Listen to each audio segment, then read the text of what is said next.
Good afternoon. It is Tuesday, May 12th, 2020. I'm Keith Tebow. Thank you for joining us on this Tuesday afternoon. You know, the city of Fall River for quite some time now has been working at Bicentennial Park to create a full-scale replica of the Vietnam Memorial Wall that many of you may have seen if you visited Washington, D.C. It's been close to a year, I guess, since groundbreaking took place. So I want to take a few moments and talk about an update and what's happening with the wall. Pleased to be joined by one of the members of the Vietnam Memorial Wall Committee, Joseph Marshall. Joe, how are you? Good afternoon. I'm wonderful How are you today, Keith? I'm wonderful. Thank you. So, give us an update. I know last week there was a story in the paper that says that it looks like things are going to be moving forward with construction. I think it was about a year ago that ground was broken. Is that correct? Yeah, it was last year. The group got together in October of 17 initially, but everything started taking place and coming together about mid 2019, 2018. I'm sorry.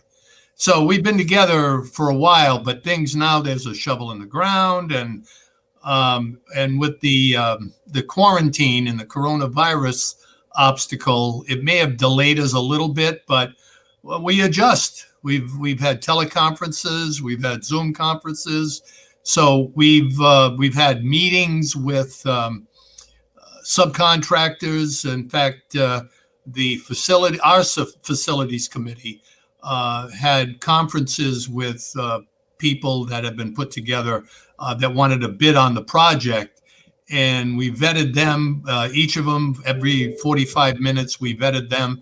Asked them about their scope of work and what it would be, and if they wanted to submit a bid. And finally, we came to the conclusion we have the people in place, most of the people in place. And we did all of that. Believe it or not, we did all of that on a teleconference. So the last time we met last Friday, with the vendors so they could see the area. They've already been down there, but just to get everybody together, still using the social distancing, we're able to look at everything and exchange ideas, getting all the vendors in one place at the same time so they could kind of work together. And so that's where we're at. As of Friday, the vendors are aboard. We have another meeting next week. They're about ready, and I think it's going to be the end of this week, to put the fencing up for the construction. And then KR Resendiz will be in there to do the excavation probably next week.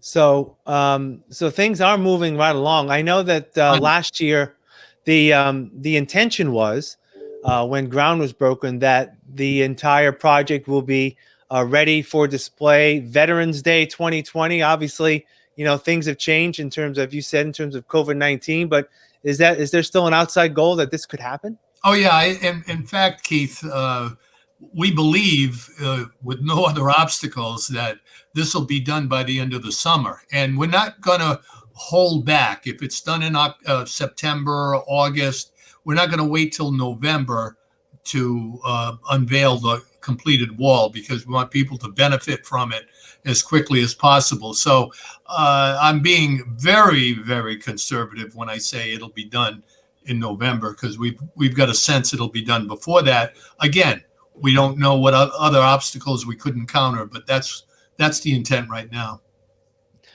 I want to go back a little bit for those people who may not be aware of the project. You're a Vietnam veteran. There's others on the committee that are Vietnam veterans.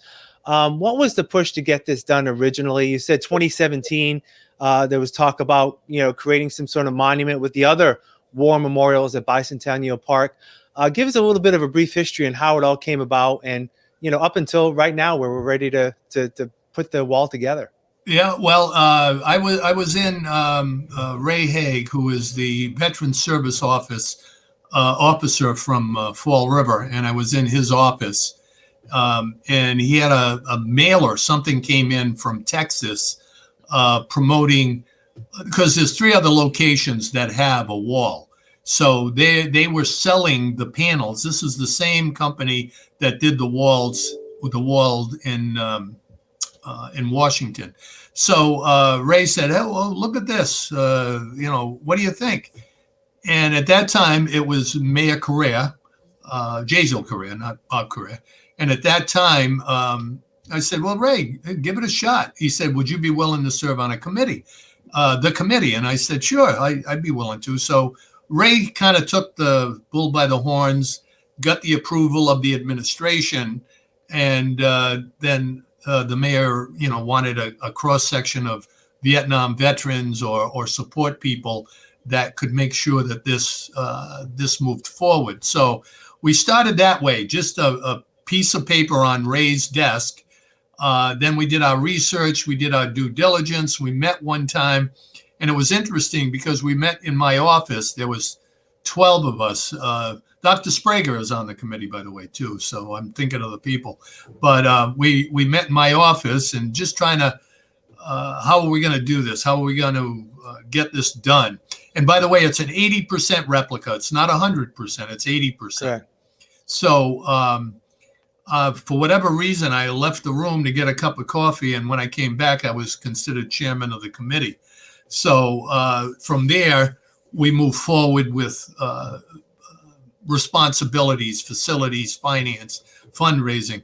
And we were a full-fledged committee sanctioned by the administration. And we just dealt with things as they happened. We dealt with the legal aspect. We dealt with the park department, the support from the governor and the local legislation. And so that's how we started. We came together. There wasn't the goal happened a little bit later, but it just started with a piece of paper on Ray Haig's desk. So let me just ask you, Joe, you talked about how, Ray Haig was instrumental in getting it started and the committee. But I think probably one of the biggest obstacles you needed to face was to how to pay for it. And I know you've gotten some great support from the city and also from the state. So talk about those agreements and those relationships. Well, we started, we put together a budget because you can't just start something, I want it, and not know what it costs and whether or not you can afford it. So we started by putting a budget together, which we did do. And the budget ended up being $1,441,000. And we started with, okay, we've got some fundraising to do. The city did step up with $300,000 to pay for the panels. So the panels, which we currently have at the state pier, the panels cost $300,000. So we have them, they're in our possession, but that was our seed money. Now we have them. What do we do going forward? So we had a luncheon of business owners. This was our first fundraiser, business owners and bankers. And we made a pitch. Somebody that's very instrumental in our success is Stark Architects. They did the renderings. They set things up for us. So we had a luncheon at BK's, and we invited a lot of people, and a lot of people, as a result of that, stood up. So then we had some seed money, some real seed money. And then after that, we went, and Nancy Martin Bernier is our grant writer. And so Nancy stepped up, applied for different grants for us, a little bit here, a little bit there. Then the Community Preservation Committee, the opportunity came up to make a presentation to them for some additional funds. Again, our goal is the $1,441,000. Well, on our initial application, we were awarded $310,000 as a result of our presentation to the CPC. So at that point, we had 600,000, 300 for the panels, and then another 310 to start construction and any other expenses that we were going to encounter. Sure, and in addition to that, several banks stepped up and made donations. In fact, three of the major banks to us, each contributed $50,000. So again, things were moving in the right direction. We haven't even put a shovel in the ground yet, but yet we've got about $600,000 to do that with. Still short of our goal. We made a presentation at the State House on veterans Vietnam Veterans Day in May of May of last year. As a result of that, the Secretary of Veterans Affairs for Massachusetts awarded us $150,000 in their budget to be used for the construction of the wall. And I maybe I say it now, maybe I say it later, but the cooperation of everyone that we've spoken to, whether you're a veteran or you're not a veteran, is 100% behind this. And I've been on a lot of committees in the past, but this is probably, I'd have to think back, but this is probably the best committee I've ever served with. Everybody doesn't need their hands held or their egos stroked. Everybody just does their job for the common goal. So after we got that good news, the 150,000, and we did our groundbreaking, our ceremonial groundbreaking in the summer of last year. And shortly after that, the governor and the lieutenant governor made we had a meeting. Actually, it was in the foyer in the city hall, because one of the other things we were doing is we had a painting, the official painting completed by Brian Fox. Brian did it's our painting now, the Never Forget, and we awarded one to the governor, for the state, and it must have worked, because shortly after that, he came down with a announcement that the state was giving us a grant of $450,000. And I'd like to think we influenced that a little bit, but I think because the cause is so just that we got the 450 from the state. Now, this is a regional, I'll give you a little more detail. This is a regional project. I mean, it's located here in Massachusetts, but in getting the panels, purchasing the panels and entering into a contract, it gives us exclusive rights to all of Massachusetts and 50 miles from Fall River, which covers all of Rhode Island into Connecticut. So if somebody else, there's 3 other ones out there, they're all in the Midwest. If anyone else wanted to contract with this company, they wouldn't be able to do it in Massachusetts, Rhode Island, and a portion of Connecticut. So we're going to be the only one, and we've got an ideal location at Bicentennial Park. But we keep trying to promote it that way. Although the location in the wall of the wall is in Fall River, the meaning, the spirit, and the value of the wall is everyone's. And that's how we want to promote that. And that's how we have been promoting it. And it's working for us. I've got some great stories. I'm the one that benefits from the stories, because I'll get a check in the mail. And this is one of the first ones. It was a money order for 2 $5 money orders from a lady. Her name was Edna. And she wrote a short note. You could tell she was elderly.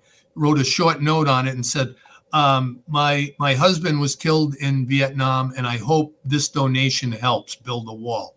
And it's those kind of things from the community that really make this even more important than maybe some people who either didn't serve or don't have a connection to someone who did serve in Vietnam. But that Edna call was, I got to benefit from that. I opened the mail, I read, and I didn't know her address either, because it was 2 money orders, no address on it.